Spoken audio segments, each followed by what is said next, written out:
guys, and welcome back to my channel. Today I'll be doing shepherd's pie. So it just consists of corn, ground beef, and potatoes. I'm sorry that I haven't been posting lately.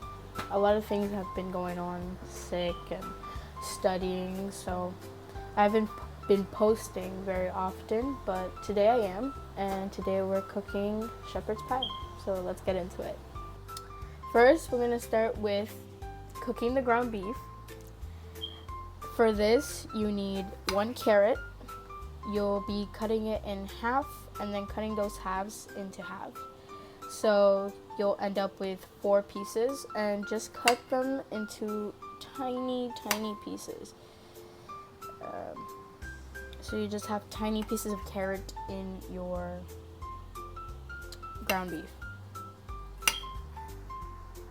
So right now that I'm cutting my carrots, I'm going to give you guys a little life update. I've been very sick lately. I've been getting sick very often because where I currently live, it is winter time, and here winters are very cold and people get very sick very often. First of all, I want to say sorry if you hear background noise because my sister's watching a movie right now and the kitchen fan is on. But anyway, yeah, so I've been very sick lately. I've also been studying very hard because we already are halfway through the year, meaning that I have to work harder, of course. So that's what I've been doing, and that's why I haven't been posting very often. Actually, I think my last post was a month ago. So I've been offline for a month. Hope you guys didn't miss me too much. But anyway, okay, that was so dumb. Anyway, yeah, so I've been very busy. And actually haven't had much time to cook on my own or to really bake anything because of how busy I've been. It just hasn't been that ideal to focus on something else than my goal. So yeah, so I'm gonna finish cutting these carrots, and then I'm gonna put the camera angled to the stove so I can explain the rest. Okay, now that the carrots are cut, I'm actually gonna set them aside. Wait, hold on. Okay, I'm gonna set them aside, set my knife aside as well, and I'm gonna open a can of corn. Hold on, let me just find my can opener. Found it. So I'm gonna open my can of corn here. Second. I'm trying to do this at a difficult angle, trying not to knock over the camera. Oh, can's open. I'm gonna go throw this in the garbage after. And like I said, I'm just gonna angle the camera to the stove so you guys can see what's gonna happen on the stove. Alright, so here I have my ground beef. First, we are going to drain the corn because I did not do that. Please drain your corn. Alright, back to the beef. Here I have my drained canned corn, and I'm just gonna put a little bit. A good amount, I say. See? Half of your can. So there's half of my can. And you're gonna add your chopped carrots here.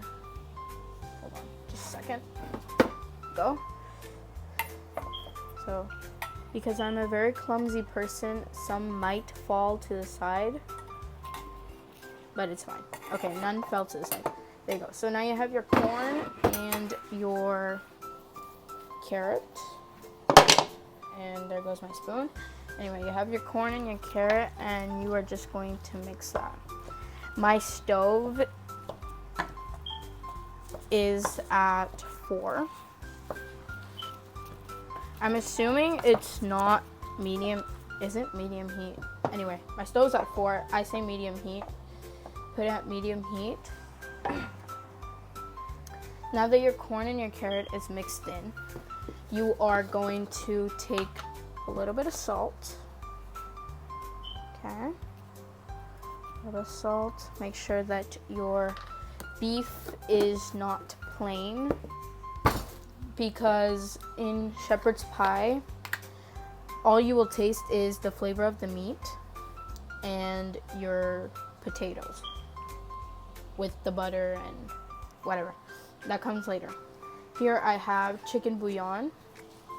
You are gonna put a pinch of this, or 2 pinches. Let's do 2 pinches. Okay. It's really, you gotta make sure that you give your beef flavor, because if not, your shepherd's pie is just gonna, there's not gonna be any flavor to it. Here I have some garlic powder. Hold on. Some garlic powder. Okay, we have garlic powder here. I'll bring it back. And I'm just gonna add a good amount of this. Good amount of this. Oh, that's enough. I'm also gonna take granulated onion, basically onion powder. And I am going to do that as well. Approximately the same amount. It's really just to make sure that it gets that flavor that it needs. And we're gonna put a little bit of black pepper. Just really a little bit. If you put too much, it's gonna be spicy. Okay, like that. So I'm gonna stir this and then show you the rest. Alright, now that that is stirred in, we are now going to move in with some wet ingredients. So I'm going to put a little bit of mustard, but I am using classic yellow mustard. Once again, it's really to give it flavor. There you go. I think we could put a little more. Okay, there you go. That's enough. And we are going to put some classic Heinz ketchup. See, I almost burned myself. Heinz ketchup. Make sure you shake it before you put it, because once I did not shake it, and guess what? It came out water. That is disgusting, but anyway. So we're gonna put some ketchup. Hold on. There you go. Put a good amount of ketchup. That's enough. I'm gonna stir this in, and then I'm gonna bring in our secret ingredient. Sugar. Yeah, sugar. Look at my bag, beautifully cut in half. You're really not gonna add a lot of this. It's a literal pinch, just a pinch of sugar. Really just to balance out the sourness of the mustard with sweetness of the ketchup and a little bit more sweetness of the granulated sugar. So you're gonna need that, just a pinch. Don't put a lot. You don't need a tablespoon, you don't need a teaspoon, a pinch with your finger. Because if not, it's, I don't know, it's just gonna taste sweet and that's weird. So here you go, I'm mixing it. And I am going to put a little bit of water, put it on medium-high heat, which is about a 6 on my stove, and then let the water evaporate. Hold on. Around 14 ounces of water, but I'm not gonna use all of it. I'll put about 10 ounces of water, which is about half of this. That should be enough. There you go. So I'm back down to 10 ounces of water. And now we're just gonna let this evaporate at medium-high heat, which is once again a 6 or a 7 on your stove. And also depends of your stove. Some stoves are higher, some stoves are, some stoves are, they take more time. So according to your stove, you're gonna have to put your medium-high heat. My medium-high heat on my stove is a 6 to 7 heat. So it's on 6. I'm gonna let this evaporate and then I'll show you guys when it's done. Alright, so my meat is done. As you can see, it's not completely dry and it's not wet either. It has to be in the middle. So you have to see little traces of water still. And you have to see it dry. So most of the water is gone. So now I am going to get to peeling and cutting the potatoes and then starting my mashed potato. Alright, so here I took a bowl. What I'm gonna do with this bowl is fill it with water, and then as I'm cutting my potatoes, I'm gonna put my pieces in the water so it doesn't get brown. Once your bucket is filled with water, you are going to start peeling and cutting your potatoes. I am in an awkward position right now because I'm trying not to knock down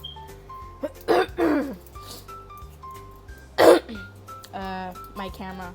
So I'm in a little awkward position here in a tiny corner.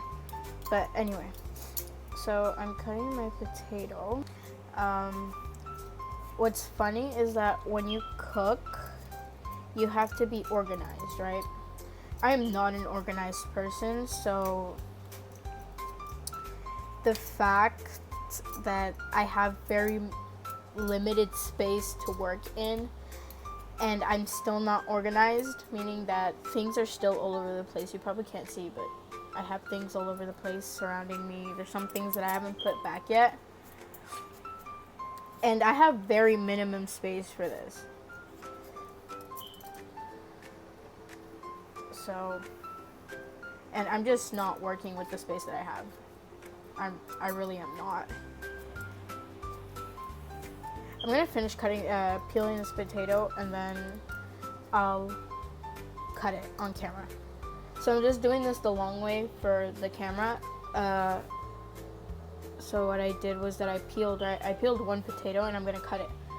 But off camera, what I'm gonna do is I'm gonna peel all of my potatoes and then cut them all at the same time. But just to show you guys, I'm gonna cut this one first. Just a second. Okay, there you go. You're gonna cut your potato in half. Then you're gonna cut the half into, I'd say, 6 pieces. Why? Because you're gonna make this into a mashed potato after anyway. So you're gonna have 6 pieces like this. And then you're gonna transfer them to your bowl. I have it on the other side over there, so I'm just take it with me and put it there. And I'm just gonna cut this one too, the same way. So I cut this into 6 pieces. Pretty big pieces, because like I said, this is gonna be turned into mashed potato after. So yeah. Okay, so I'm gonna get to peeling and cutting all my potatoes, and then I'll show you guys when all that is done. Okay, so here are the potatoes. And I have water with salt boiling here. So after this starts to boil, look, it's already bubbling. After it starts to boil, I'm gonna put the water here and wait till the potatoes soften. Alright, now that everything is in, the butter already melted because it's really hot. And the heavy cream is somewhat incorporated in that. So I'm just gonna mush this up and then, oh, sorry, hit the camera. And then I am going to show you guys how the texture should be. Oh, and with this, you're gonna put garlic. I think it's just, no, garlic and onion powder. You put those 2 in here as well to give your mashed potato flavor. So as you can see here I added a good amount of garlic powder, onion powder, a pinch of salt, or a good amount of salt, depends if your butter is salted or not, and black pepper. So from here, I'm just gonna incorporate this all together, and then I'll see you when it's the right consistency. So here you see it's a little bit at a good consistency, but in my opinion, it's not smooth enough. So I'm just gonna add a little bit more of whipped cream. I'm just gonna add a little bit more of that, and I'm gonna incorporate this. Really, when it comes to this, where you don't see any lumps, where you can feel your, I don't know what to call this, go through smoothly, that's when you know that your mashed potato is ready. So there you go, perfect consistency, smooth. So now we're gonna start assembling our shepherd's pie. So to assemble all this, I have this glass pan here. I can't give you any measurements because I myself don't know the measurements. So here we're gonna put our meat. Meat goes first, guys. It's a bit, oh my god. When I tell you I can't go a minute without making a mess. Wait, let me show you guys what I just did. For you guys, I dropped it. There it is. But we're gonna save it because we don't waste food. I'll be right back. This video might be a little bit long because I'm explaining step by step, but if you already know what to do and you just want to know how it's assembled or what ingredients are in there, just skip to those parts. This video is a bit long because I talked at the beginning, but if you just want to get to cooking straight away, just skip to those parts. Anyway, I changed the pan because I figured out that the other pan wasn't big enough. So make sure you get the right pan because if not, you'll end up washing more dishes. Okay, so here I've assembled my meat. Now we're gonna put our mashed potatoes on top. Sorry guys, my bad.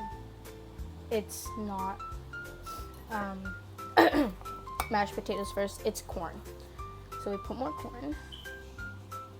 Yeah. Put more corn. I might have to open another can of corn. Yeah, I'll open another can of corn. I'll be right back. All right, here I opened a new can of corn. We're just gonna put that all over. When I promise you things don't want to come out. Okay, there you go. I'm just gonna spread this around and then I'll show you the next step. All right, so for the corn, I can tell you the exact measurements. 1.5 cans. If you want to put 2 cans, it's fine. But what I have is 1.5 cans. So there you go. There might be little spots, but that'll be covered with the cream of corn. So you'll get a cream style corn, which is cream of corn, but it's it's cream style corn. So I'm gonna open this and then we're gonna pour this on top. So this is cream of corn. I'm just gonna put this on top. I know it does not look appetizing. It's fine. It is, trust me. So we're just gonna spread it around a little bit and then we're gonna put the mashed potatoes on top. All right, so that's how it should look like. Maybe it does not look appetizing now, but trust me guys, this is my favorite out of favorites. And this is why I cook it, because I know my family won't, but I will. And I'll do it the way I want to. So I love shepherd's pie. If it does not look appetizing, then you guys are missing out on something if you don't try it. Anyway, I'm gonna get to putting the mashed potato on top, and then we're gonna grate some cheese and put that on top as well, and then I'll show you the next steps. All right, so there it is. My mashed potato is on top. Here, let me show you. So it's a thick layer. Hold on. It's a thick layer. So you see it's like a really thick layer. Then you got the cream of corn with the corn, and then you got your meat. So that's how it should look. Now we are going to grate some cheese, put it on top, and put it to broil in the oven. Alright, so I grated some cheese and I put it on top. Now the oven setting is on broil. How you can see it's starting to melt, and all it's gonna do is like make it crispy and like golden brown at the top. So we're just gonna wait that and take it out, and then I'll show you guys the final result. Okay, so this is what it should look like after it's been broiling. Trust me, it's not burnt. It's golden brown. It just came out, so it's pretty hot, so we're gonna wait to cut it. But this is how it should look like if you guys followed all the steps. I hope you guys enjoyed this video. Please give this video a like and subscribe if you want to see more content. Bye!